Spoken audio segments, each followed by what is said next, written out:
Hello everybody, it is the Golden Otaku, and welcome to my grand re-entrance into the LP community. If you're wondering where I've been for so long, I will explain in a separate video, but pretty much I got a new computer, and it's been a while. I've tried to do stuff. I tried to get all my programs back, and I haven't got all my files from that, so I'll keep you updated in a new video. Anyway, today we are going to be playing Phenomeno. I pronounced that completely wrong, but it is I just found this one day. It is made by the same people who created Phenomeno no Yuta, so has the same horror aspect, and so far it is pretty good. Let us begin. If it is laggy or anything, I'm sorry. This new computer is all it can record is visual novels, and if it can kind of record this, but hopefully it'll work well. And I'm using two separate audio tracks. I'm using Audacity and Bandicam's auto recording my voice in case it messes up. We at least have my audio. Anyway, let us begin with the start of it.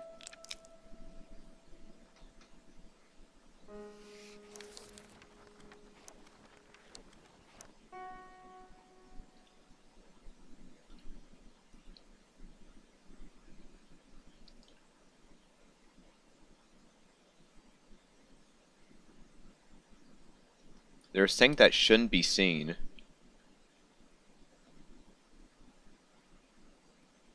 Often said my late grandmother, and that was quite true.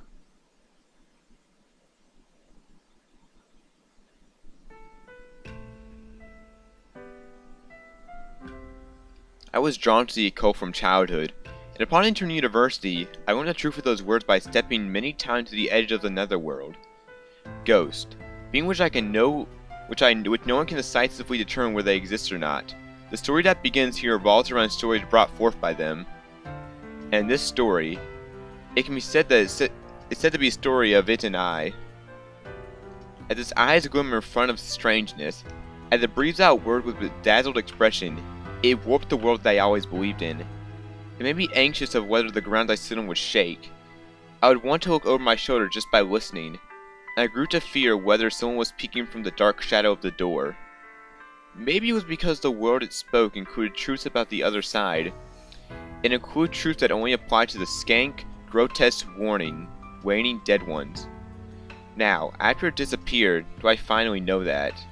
As grandmother said, it was a world I should not have seen. It was a story that should not be for the living person. However, I intend to speak of that. I tend to speak about all of that, because if I don't,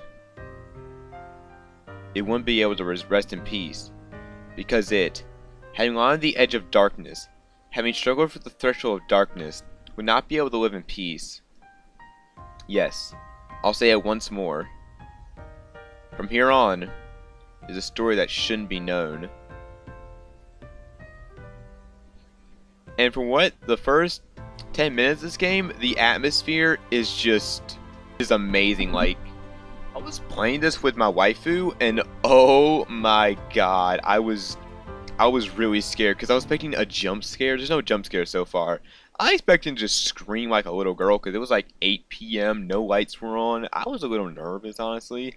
Case 1 Japanese. Yeah, this is like, well, it's kind of like the menu isn't translated, but the game itself is translated. So it's a little weird how they do that. But anyway, I hope you enjoy this LP. This is not a long game. I've heard it's like 2 to 10 hours. Yeah, it's a... Okay, weird background noise. It's kind of long, but not really, so I hope you all enjoy it. If this recording does not work out well, I'll probably just make this one video and not continue. Hey mother, if the beings called ghosts existed in this world, would it ever be possible for someone to prove their existence such that no one ever could argue with otherwise? I think it would be impossible, no matter how much humanity involves. On the flip side, it also means that no one anywhere could prove infirmity that they do not exist. From that standpoint, to discuss whether ghosts exist or not is a complete waste of time. That's why people can emerge victorious from such discussion. Must be people who can purely enjoy ghosts as a source of entertainment. Indeed, I fall under that group. You call me quite bluntly as an occult maniac. Mother may not know, but this is quite a niche existence in the world.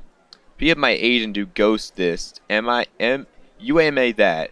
I know that people laugh at people like that, like me. But you know, there are plenty of things in this world that are inexplicable. Yes.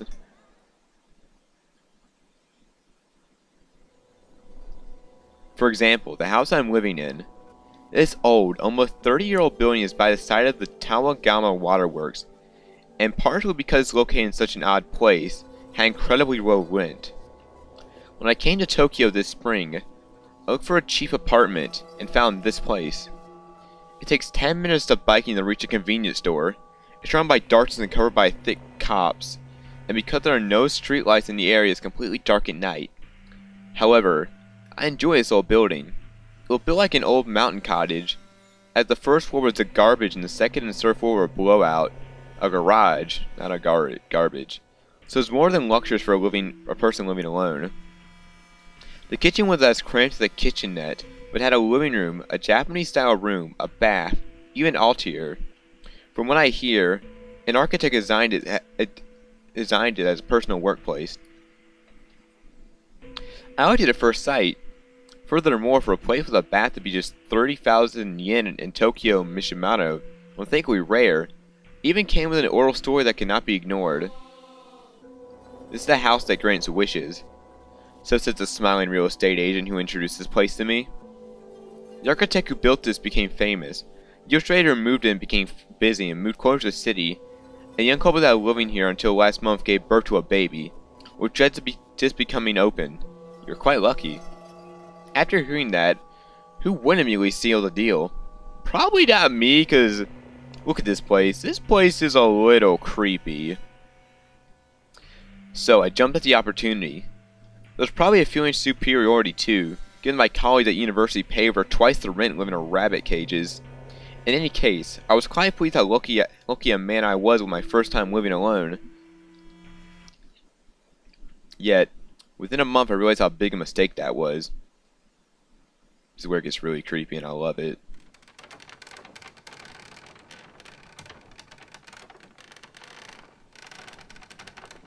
I can hear sounds somewhere where I'm sleeping at night. Squeaking of something persistently attempting to open some old door. I assumed it was just some bad structure somewhere, but I soon realized that it was odd that it was always happening at 2 a.m. I tried going to the living room from my bedroom at the edge of the second floor. The sound would stop. I thought maybe it was coming from above and went to the altar on the third floor. There was nothing that could be the source of the sound. I'd planned to eventually organize it to be cooler, but at the moment it was a bare environment with just my desk and a bookshelf. I looked around but the windows were all shut. There was nothing to make a sound. After that I went to the toilet and the bath. However, I could not find anything that could be connected to the sound. I thought maybe I'm just hearing things and went to sleep again.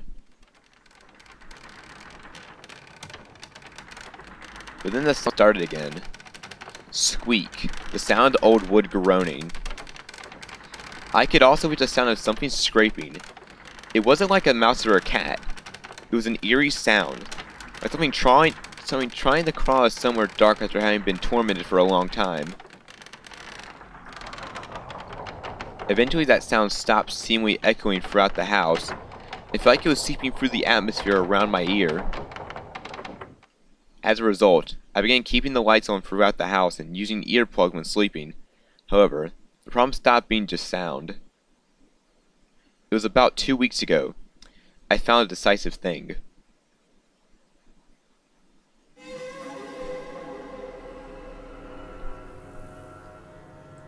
I found 7 carved to the wall and the landing of the stairs with something sharp.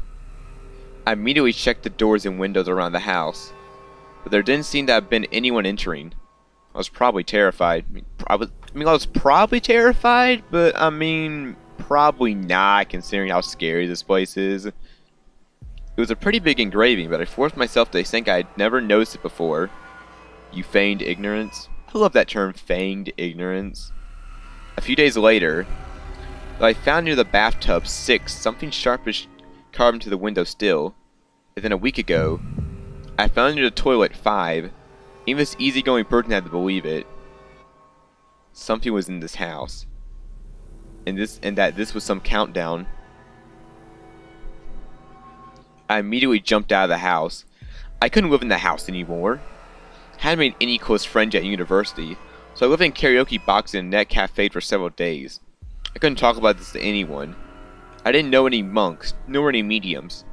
Then I realized, right, maybe the people from Ikikabuchi, edge of the netherworld, we perfect for discussing with.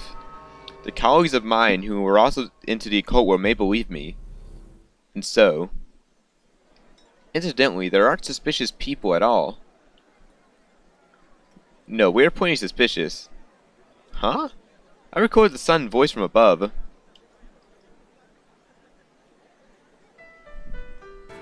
When I looked up, I saw Karasu's white face.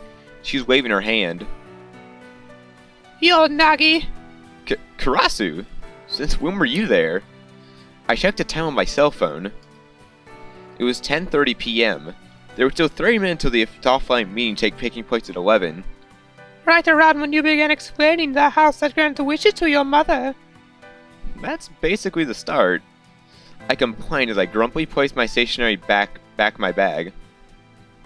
Sorry, but you know, PB is like our trait, you know, said Karasu as she smiled cutely. This is a family restaurant near Isaku Ichikai Road. We're going to have an emergency offline meeting here with the members of the occult site I frequent. And of course, Karasu wasn't a real name. It was a handle that she used online just as I, Yamada Nagito, go by the name Nagi, Shuenpai Karasu. This was the third time we'd met, but I still didn't know her real name. However, she was a veteran on the Ikikabuchi site. That's a big senior than me, who'd only began looking at the site this spring. Her appearance was as usual, a purplish velvet dress that reached her ankles, and one that was just a black camel sole, or rather, her chest was completely bare. Yeah, look at them titties. Those are some big ass titties. Her breasts looked like they would jump out at any time, which made me looking at her awkward. However, this was a uniform of sorts. You're quite early. You're quite early. Did you go shop early today? I asked. Pretty much. Fortune tellers don't have much to do when there are customers. She took off the stole she was wearing and sat across from me. But you know, to put it frankly... She played with the skull-shaped accessory shining at her breast as she looked at me. Your house probably had nothing to do with it. What? What was it? Right, schema. Schema? Some word using cognitive science. If you keep thinking you're scared and start seeing faces in the ceiling, that sort of thing. Because you were hearing squeaking every day, you began being numbers from the scratches that always were in your house. Seriously? Seriously. I mean, you came to Tokyo Run from Super Rural Nurse in Shioka. It's the first time you're living alone, right? And you're living in an old wooden house alone, so it's not too surprising. I used to live in a house that groaned and squeaked a lot, so I know how you feel. It's like the sound of sarin wrapping, so it's pretty discomforting.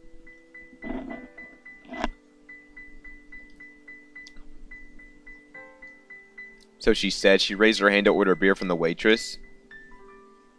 Well, wait then. It was just me being a wuss, and what should I say to the occult veterans that were coming on the offline meeting? Would I get banned from the wonderful site being airhead in just one night? Don't worry about it.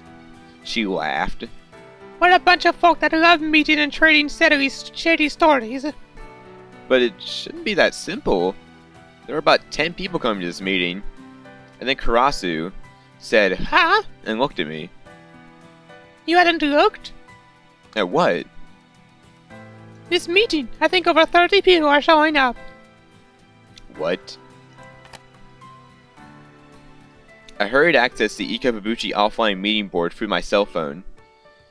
And then opening the House of Grant Wish investigation thread and was taken aback. You're right. Why did the number suddenly rocket? Are that many people interested in the House that grants wishes? Unfortunately, not at all. See, even the regular Sue and Zippo are coming to the meeting, right? They wouldn't move for some mere horror tale. Some horror tale? She laughed at the expression I made as she plucked the phone from my hand and then played with it. Then she turned the screen to me. This, the fourth poster, going by the name Yoshi. I think many people are showing up because this one announced their participation. Who is Yoshi? No idea.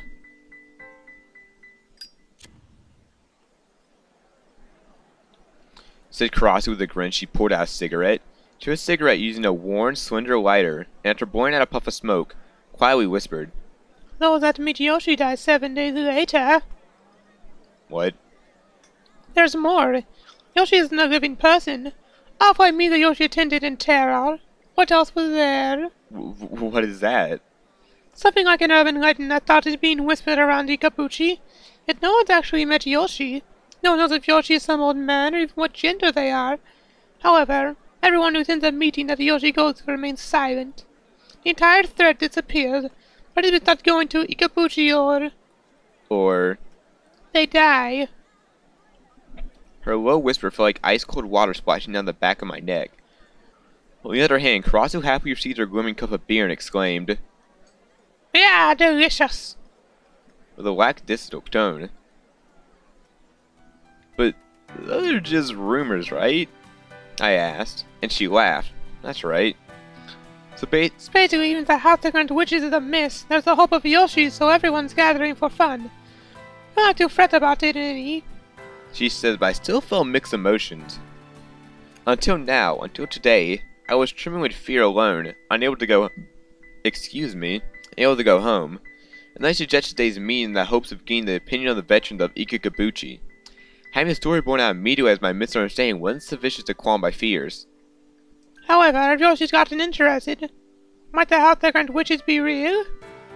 Oh, Who knows? I'm just interested in how Yoshi's could appear and change the horror toy that doesn't interest me into something more eerie. doesn't interest. If it still bothers you, Ikikabuchi has a hot page for investigating haunted areas. You can request an investigation. Although I still think you'll end up being laughed at. She laughed. She quickly finished her beer. Indeed, the Ikikabuchi site did routinely check out haunted areas around the country regardless of fame. After investigation, haunted areas were graded on a scale of A to D, with A being the most dangerous of spots. This rating was very unique, in that framed areas such as Maisakabuchi and Iwagara were driven at a D rank by Ikikabuchi. In other words, they were rated at the lowest level of danger. Supposedly, it was because it had become an area that had evenly split as humans and ghosts treat each other with respect. On the other hand, places given an A rank were often unknown to the common populace. Places such as the crime scene that involved murders brought forth by thick emotions such as infatuation and jealousy. Isolated locals and deaths by seniors who maintained panic delusions and so on. They say those places serve as lightning rods for souls that resisted the current world.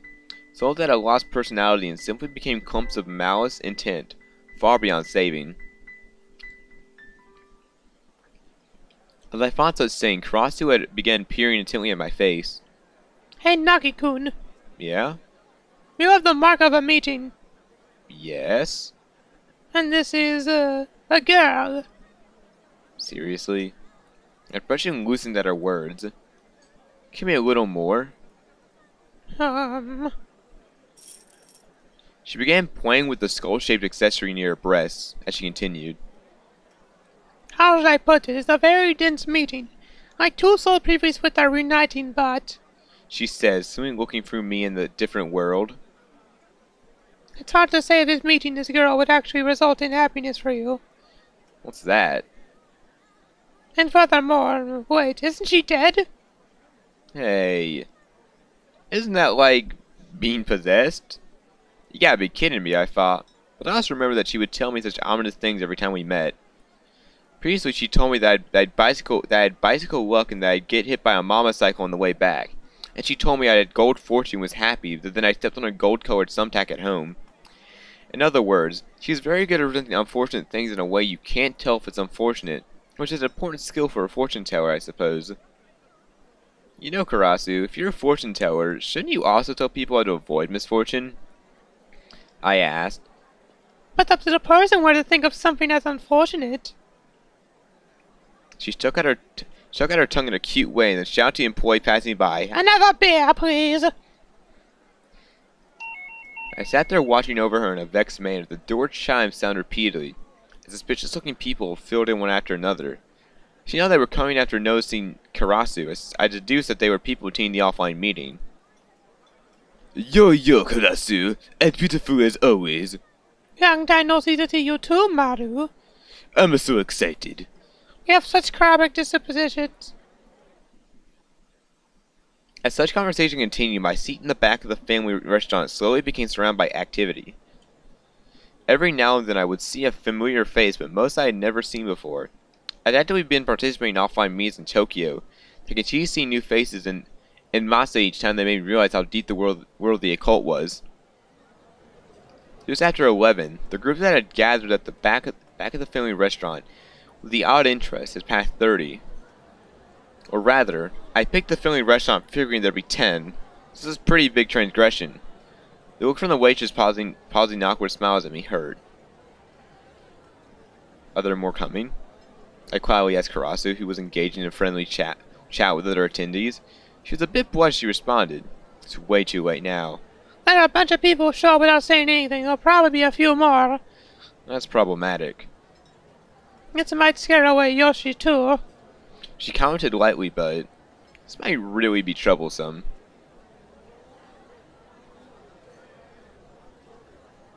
So, which one's a Yoshi? As expected, not even an hour passed before the conversation blew past the house that grants wishes. The countless occult veterans crammed to the family restaurant, each looked around them, frantically looking for a cursed Yoshi. Alright, I propose introducing ourselves, said the middle-aged man by going ahead and the professor with his blushed face.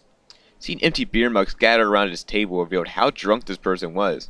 And then in response, others chanted, "Yeah, let's do it!" And one by one people stood up and gave a greeting. At least half the participants were getting quite drunk. People began feeling less like occult maniacs and more of a complete drinking party. First, I am Professor. My favorite areas of occult stories are from people with post-traumatic ethnicity. Second, I'm Rabbit. I love fuck with about Manu Sugeki-sama. Third, I'm Harley. I get excited by stuff related to up parts. At this moment, I am researching Phenomeno manuscripts. What are they going first, second, third for? And why are Rabbit and Harley both jumping on the wagon? The occult maniacs were very playful, so they began to introduce themselves one by one. With incredibly loud volume, I alone seemed to be taking the brunt of the customer to go away from the rest of the restaurant. Seventh, I'm Karasu. When she generally stood up, a round of applause arose, and in response she began socializing every which way, so I gave up. Come to think of it, it could be said that every offline meeting for Ikabuchi turns out this way, so it's like a trade of the site. Here, Nagi-kun, it's your turn next. Or like Karasu, I begrudgingly stood up. 8. I'm Nagi. I'm a university student. What type of occult do you like? I like anything wonderful, but right now things relate to the ghost.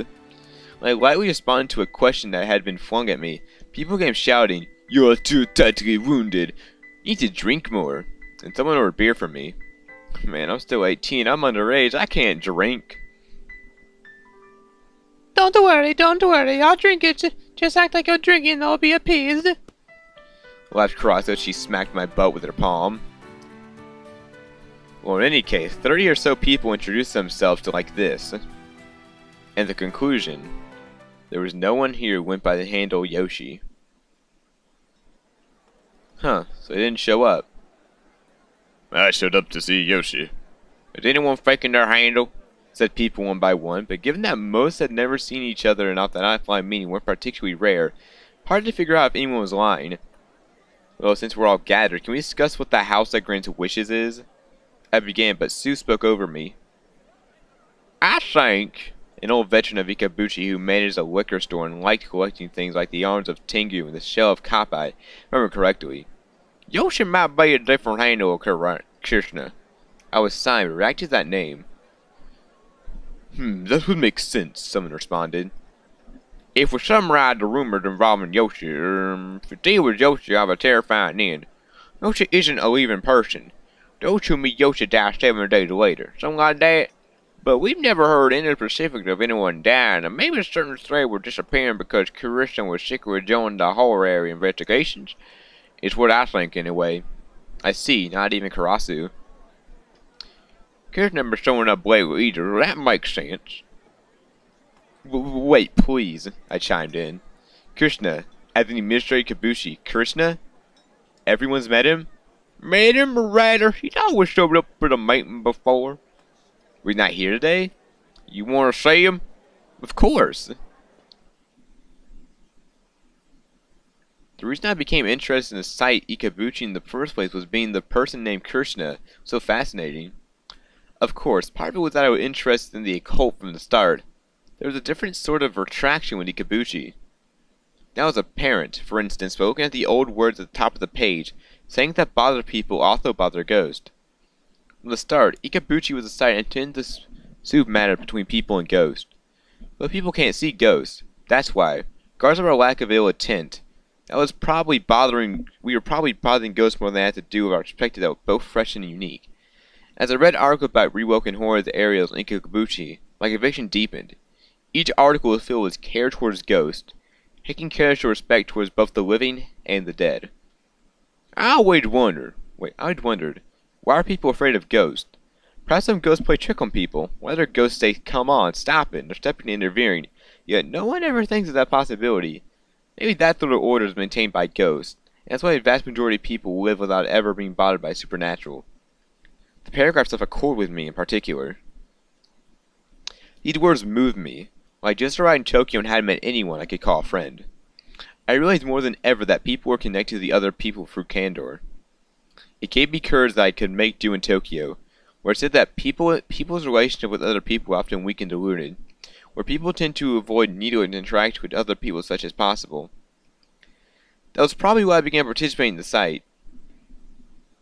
I became attracted to the person named Krishna by their daily updates of the wonderful. His deep, yet wide-ranging knowledge of the occult, his in-depth, cool writing, a truth that could be felt from each and every word. These were all the things I lacked, and were packed with things that my soul needed right then. I'd gotten to the point where I'd feel like Krishna had become my brother and father in Tokyo. If I could, I would encourage to investigate the house to grant his wishes himself. How old is Krishna? What kind of person is he? Nagakun, you're stuttering. Calm down. Here, have a drink. Unworried by the interrupts by Sue and others, I rephrased my question. Please tell me, how could I meet him? However, the response to my question was an awkward silence by the 30. I think you won't show up to the offline meeting again. Why? Some things happened. Some things? Well, eventually you'll find out. Leave it be for now. I only received vague responses like that. What broke the silence at the family restaurant was Zippo, who I think worked as a programmer. I oppose that opinion. That opinion? Asked Karasu, and Zippo pushed his thick glasses up. Oh, I know what voice to give him. That Yoshi and Krishna are the same person. That font. What do you mean? Actually, I know of someone who's met Yoshi at an off meeting. Really? The gathering immediately rose in unison. What sort of person? How old? Guy? Girl? Which offline? They all laughed, and Zippo quietly answered. The offline meeting was for an investigation of an abandoned hospital in Tarama Prefecture, about half a year ago. And what was Yoshi like? Oh, well, I don't know.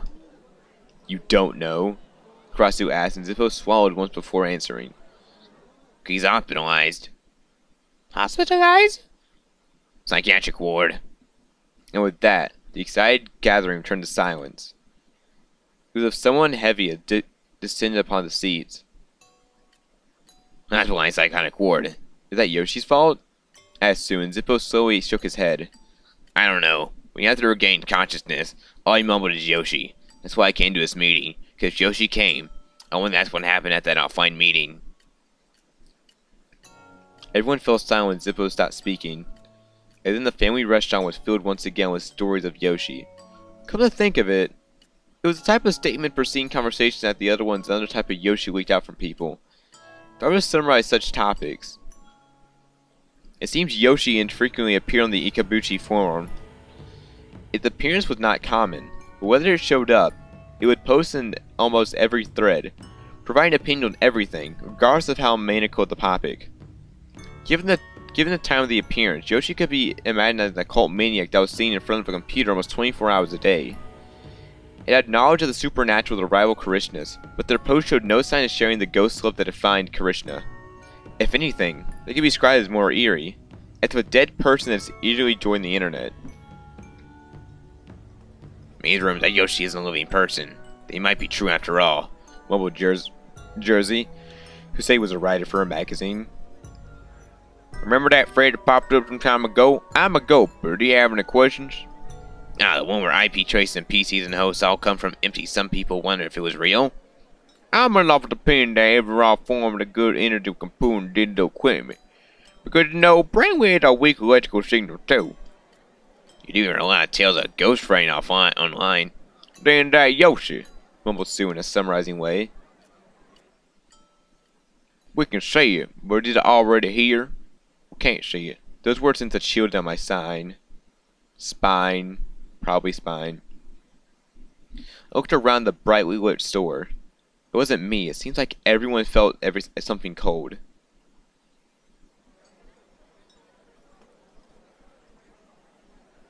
After that, the gathering seemed to decide to avoid talking about ghosts. Gradually, these became arranged by topic as people broke off in the areas of interest. As host of the all-fine meeting, I wanted to bring back the original topic, but I was certain no one remembered anything about my house. Furthermore, Sue was telling fascinating, eerie stories that was too interesting to pass up. A box brought from an antique store that could be opened, ghost stories involving paper money found behind a painting on the hotel wall, a laughing girl who spoke off into a doll. Each provided entertainment that could leave you speechless when alone at night.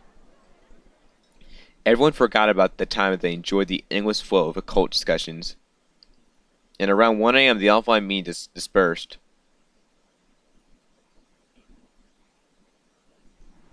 Wait a second. I chased Crunch as she flagged a taxi while glancing at the Ikabuchi members scattering in small groups. What about my house, the house that grants wishes? And then the useless fortune teller waved her hand with a completely flushed face. No problem. It's that, schema. And what else? I was going to tell you something else about, I forgot. What do you mean, forgot? Don't worry, you have the mark of a meeting. See ya! She smacked my back and then happily jumped to the stopped taxi. I stood there dumbfounded as I saw the taxi run off. I wondered if it was alright to go home. To that house. The house that grants wishes. I walked towards the train station using the main street, dragging along the mama cycle that I brought really cheap online for communicating to school. Tokyo is foul with people even late at night. In particular, the area around that train station near my house was close to many universities. There seemed to be no difference in the amount of people miling about from noon to night. Right around where I could see the station, I almost ran into a pair of girls and apologized. One shot me a "who's this punk" look. The other smiled and said, "I'm sorry." I apologized once more. That was all there was to it, but it filled my heart with joy. Indeed, a faithful minion was lying in wait for me. And a girl, no less. This might be good. Bizarre events torturing me at that house might surely be a build-up for the happiness that awaited. In future, I would look back at this and laugh it off. I felt less burdened when I thought of it that way. In this way, I wouldn't have to move out. Moving costs would be painful for me, given that I was receiving no aid from home. The offline meeting was fun too. I can't keep complaining. I mumbled to myself, and I finally straightened the bike. I turned completely around and decided to return home for the first time in a few days. No one that came to the offline meeting today said anything about the house that grants wishes. If you look at it from another angle, you think that it can't possibly be a ghost incident. It's a bit shameful of the original poster. It's all good in the end, right? What would have happened if I dragged people over to my house and turned out that there was no ghost? I'd be just a laughingstock. Having finished arming myself with logic, I faced the soft, comforting night breeze and pounded the pedals. I recovered to the point where I may even hummed.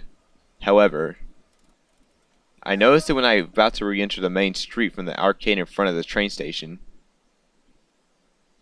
There was a strange, abnormal feeling on the back of my left foot. I was constantly stepping on gum, so I stopped my bike and took off my sneaker right there. And then I lifted my left foot a bit, looked at the sole, and froze. All my good feelings were extinguished, and I felt a blood-freezing fear. On the back of my sneaker,